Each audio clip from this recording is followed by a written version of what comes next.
पहाड़ियों के बीच बसे एक छोटे से गांव में जॉन नाम का एक दयालु और विनम्र किसान रहता था।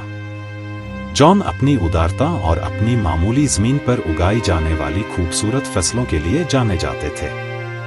अपनी कड़ी मेहनत और अच्छे दिल के बावजूद जॉन एकांत जीवन जीते थे। उनके जीवन का प्यार एम्मा 10 साल पहले गुजर गई थी, अपने पीछे एक ऐसा खालीपन छोड़ गई जिसे कोई भी भर नहीं सकता था। हर सुबह जॉन पहाड़ी पर पुराने ओक के पेड़ पर जाता था, एक ऐसी जगह जहां वह और एम्मा बैठते थे और अपने भविष्य के बारे में सपने देखते थे। वह वहां घंटों बैठता था, अपनी साझा हंसी, अपने सपनों और जीवन को खूबसूरत बनाने वाले पलों को याद करता था। एक शरद ऋतु के दिन जब जॉन अपने खेतों की देखभाल कर रहा था, उसने एक छोटी लड़की को देखा जो 6 साल से ज्यादा की नहीं थी, जो उसकी जमीन के किनारे घूम रही थी। वह रो रही थी, खोई हुई और डरी हुई लग रही थी।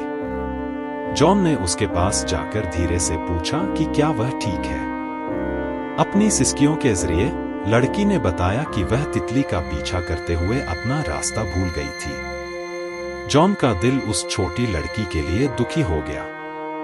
उसने उसे पानी और रोटी का एक टुकड़ा दिया, फिर धीरे से उसका हाथ थामा और उसे घर का रास्ता खोजने में मदद करने का वादा किया। जब वे साथ साथ चल रहे थे, जॉन को पता चला कि उसका नाम लिली था और वह गांव के दूसरी तरफ रहती थी। जब वे लिली के घर पहुंचे तो उसकी मां, क्लारा नाम की एक युवा महिला, अपनी बेटी को सुरक्षित देखकर राहत और खुशी से बाहर भागी। उसने जॉन को बहुत धन्यवाद दिया, उसके चेहरे पर कृतज्ञता के आंसू बह रहे थे। जॉन ने बस मुस्कुराया और उससे कहा कि यह कुछ भी नहीं है, बस ऐसा कुछ है जो कोई भी कर सकता है। दिन हफ्ते में बदल गए और जॉन अक्सर खुद को क्लारा और लिली के बारे में सोचते हुए पाता। उसने उनके साथ एक जुड़ाव महसूस किया था, एक गर्मजोशी जो उसके जीवन से इतने लंबे समय से गायब थी। एक दिन उसने उनसे मिलने का फैसला किया। वह उपहार के रूप में अपने बगीचे से ताजी सब्जियों की एक टोकरी लाया। क्लारा ने उसका गर्मजोशी से स्वागत किया, उसे चाय के लिए आमंत्रित किया।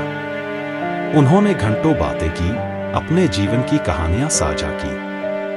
क्लारा ने कुछ साल पहले एक दुखद दुर्घटना में अपने पति को खो दिया था और लिली को अपने दम पर पाल रही थी।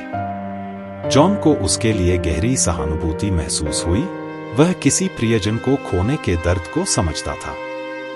जैसे जैसे समय बीतता गया, जॉन और क्लारा करीब आते गए। उन्हें एक दूसरे की संगति में सुकून मिला और जॉन लिली के लिए पिता की तरह बन गए। वे तीनों शामें एक साथ बिताते, हंसते और नई यादें बनाते।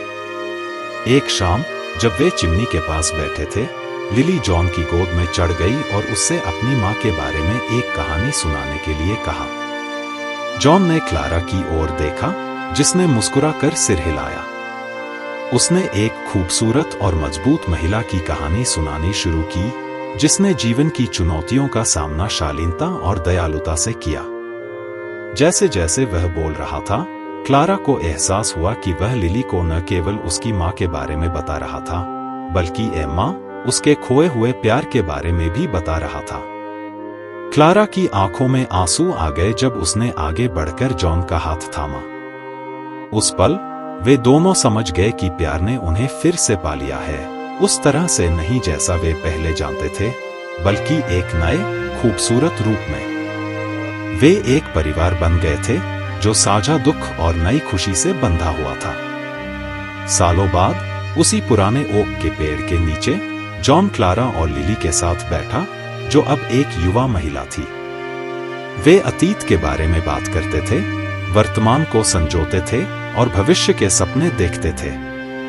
जॉन को फिर से प्यार मिल गया था, जो खो गया था उसकी छाया में नहीं, बल्कि जो पाया गया था उसकी रोशनी में। और इस तरह गांव के दिल में लुढ़कती पहाड़ियों के बीच बसा वह अदृश्य प्यार जो हमेशा से था, खिल उठा, अपने साथ आशा का वादा और नई शुरुआत की सुंदरता लेकर आया।